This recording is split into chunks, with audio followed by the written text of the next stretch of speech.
过去一段时间，这个台风它在菲律宾北部的近海有打转的现象，因此北上的速度有稍微慢一点点。我们预计它的暴风圈大概会在今天下午逐渐碰触到恒春半岛的陆地，而随着台风逐渐的北上，它也会逐渐笼罩到台湾南部、东南部的陆地以及台湾附近的海面。气象局持续针对台南、高雄、屏东、台东地区发布陆上台风警报，也针对台湾海峡、台湾东半部海面、巴士海峡以及台湾东沙岛海面也发布海上台风警报，请当地的民众以及航行及作业船只严加戒备，防范台风所带来的强风以及豪雨。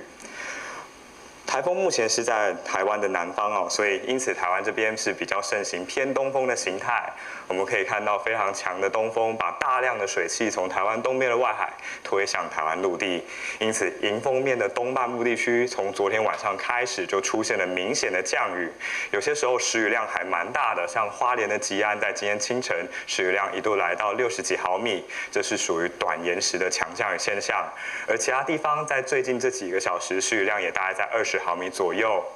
而目前今日最大的累积雨量，则是出现在花莲的万荣，已经有来到130毫米了。我们预计这样子的降雨会持续的增加，因此气象局目前已经针对花莲、台东地区、宜兰山区、屏东山区发布豪雨特报，而至于在新北的山区、高雄的山区，还有台中南投的山区，我们也有发布大雨特报的状态。气象局会视雨量变化情形，持续调整豪大雨特报的范围。而至于在未来的一天，我们预计东半部的大雨呢会持续的不停的下啊。今天白天的定量降水预报，我们可以看到，其实东半部的降雨已经非常明显了，尤其是在宜兰山区、花莲、台东、恒春半岛到屏东的山区，降雨是相当的明显。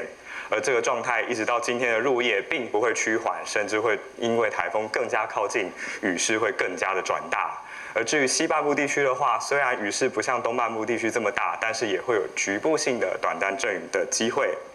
另外一个变化是风的部分哦，在昨天晚上到今天的清晨，其实在北部、东半部跟恒春半岛沿海已经观测到7级到8级的阵风，其中目前在自动站最大的阵风是出现在恒春半岛的九鹏，在凌晨一度来到11级，而我们人工站在兰屿也一度来到10级的阵风啊。我们预计今天随着台风逐渐的接近，我们要先提顶台东跟恒春半岛的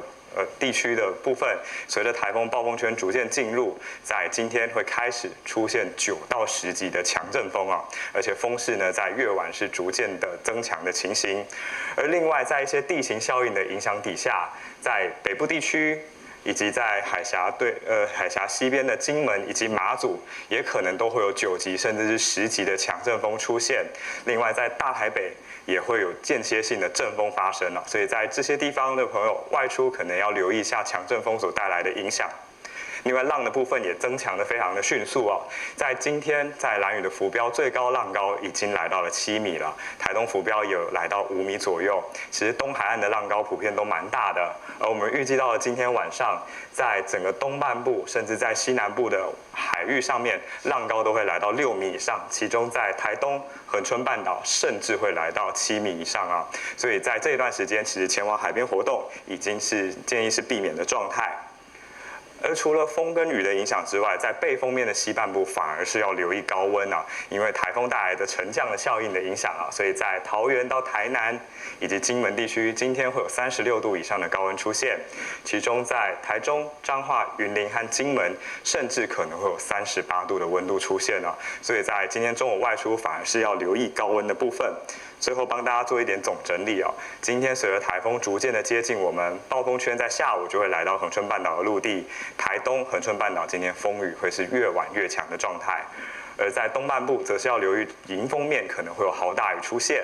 而在西半部金门则要留意可能会有一些高温的现象。另外，北部地区以及金门地区虽然还不在暴风范围之内，不过地形的影响下，已经会有一些强阵风出现。当然，前往海边活动，这更是建议不要前往的。以上是这一节的气象说明。